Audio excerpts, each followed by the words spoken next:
Hello guys, sa nagtatanong ng Gemini Eye app, Gemini Eye Creation, dapat po meron kayong nakahandang prompt. Yung mga prompt po makukuha yan sa mga GC, hindi, sa groups. Magpa-add po kayo sa mga groups, andun po may mga prompt, yung mga sinishare nila. Tapos, i-copy paste nyo lang po. Tapos punta kayo sa my Chrome o kaya sa Google. I-search nyo yung Gemini Eye. Pag nakuha nyo yung Gemini Eye, doon i-copy paste nyo kasama ng inyong picture. So ganito po yun.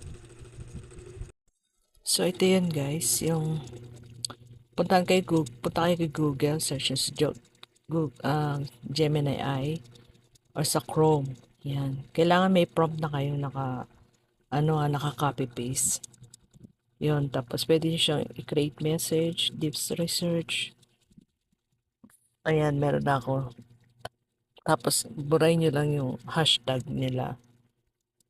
Tapos, pinutin yung plus sign para sa photo. Yan.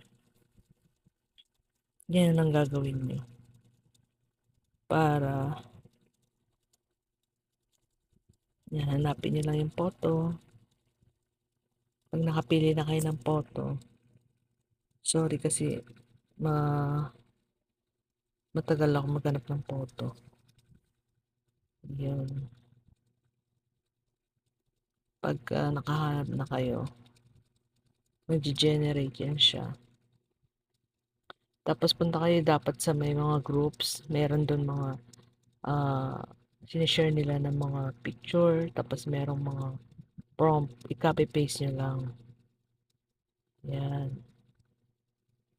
Eh, napili ko. Tapos yan. Ganyan lang siya. Ganyan mo lang siya Yun. Diba? I-generate na siya. Yan. Tapos, pinutin mo lang yung picture para ma-copy paste mo siya. Ayun yung arrow pababa. Pinutin mo lang yan para ma-download sa cellphone mo. Yun. Ay di may picture ka na. Kung gusto mo ulitin ulit siya, pwede naman.